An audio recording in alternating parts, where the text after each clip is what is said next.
Mga kabisnes naming minamahal, makikisuyo po kami. Naglalambing po kami sa inyo. Umari po sana ay pakisuportahan natin Ma'am Fleurs Channel. Ma'am Fleurs Channel. Bira! Bira!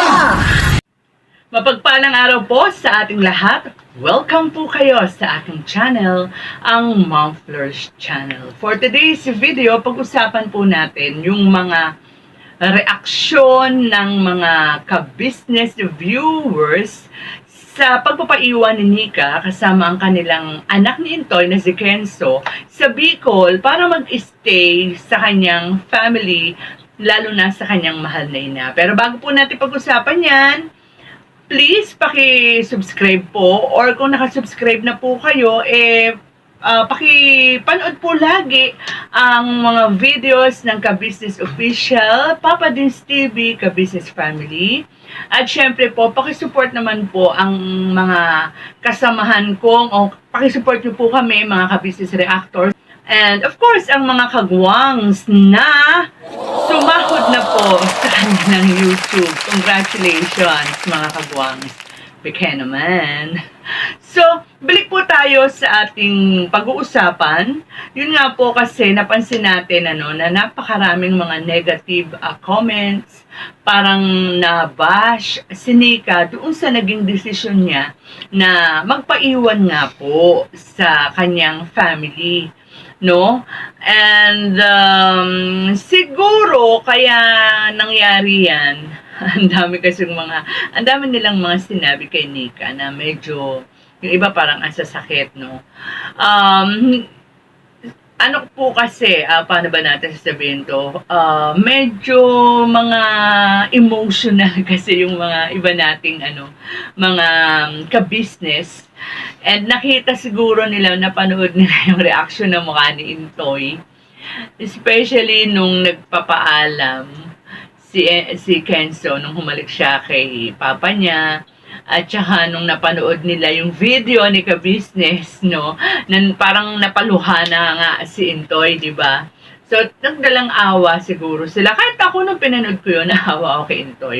Pero, sa isang banda, sa isang bahagi ng aking kaisipan, naunawaan ko naman si Nika. Dahil syempre nga naman, nandun na rin lang, sasamantalahin niya na ang pagbabakasyon na syempre sabihin na natin kahit na may asawa na siya, hindi naman porke may asawa na yung tao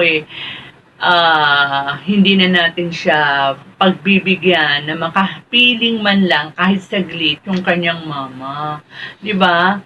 And yun na nga, lalo na nung napanood ko yung video ni Nika doon sa kanilang channel, Kagwang Intoy Official. Kung hindi pa po kayo nakakapag-subscribe, paki-subscribe po at panoorin nyo po yung paliwanag ni Nika.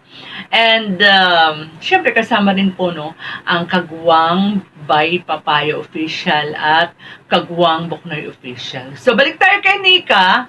Pero alam niyo po, kahit na nagpaliwanag doon si Nika, ang dami pa rin mga nambabash sa kanya. Parang hindi nila maintindihan kung ba't kinakailangang iwanan ni Nika si Intoy.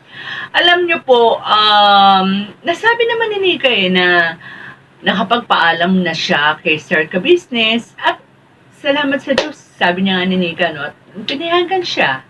And then, of course, papayagan siya ni Sir Ka-Business babae, rin yan. Kumbaga, ang puso niyan ay napakalambot, lalong-lalo na siya nga yung pasimuno, di ba, para magkita-kita o magkasama-sama yung mga family ng mga kagwang. So, siya pa ba ang hindi papayag? And bago pa yung yung video na yun kung saan nagpapaalaman sila, mayroon ng usapan si Nika tsaka si Intoy na ganun nga ang gagawin ni Nika.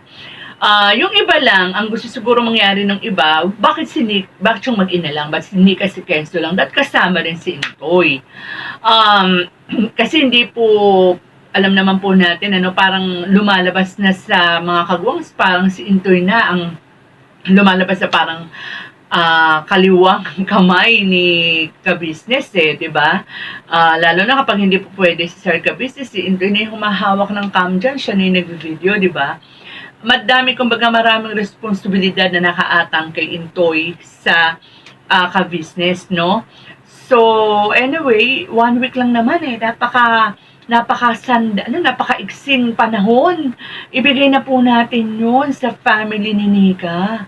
1 week lang, and then babalik na uli sila, sama-sama na uli sila. Buti nga 1 week lang, iba nga, di ba? Nagtatagal ng 1 buwan. At saka nangyari na naman yun, di ba? Nung si Intoy lang yung nasa ka-business house, si Nika nandun sa piling ng mga magulang ni Intoy. Mas matagal pa dyan, ito nga 1 week lang eh. Tsaka, parang nakita natin, no, o makikita ninyo kung mapapanoorin nyo yung sinasabi kong video na yun ni Nika.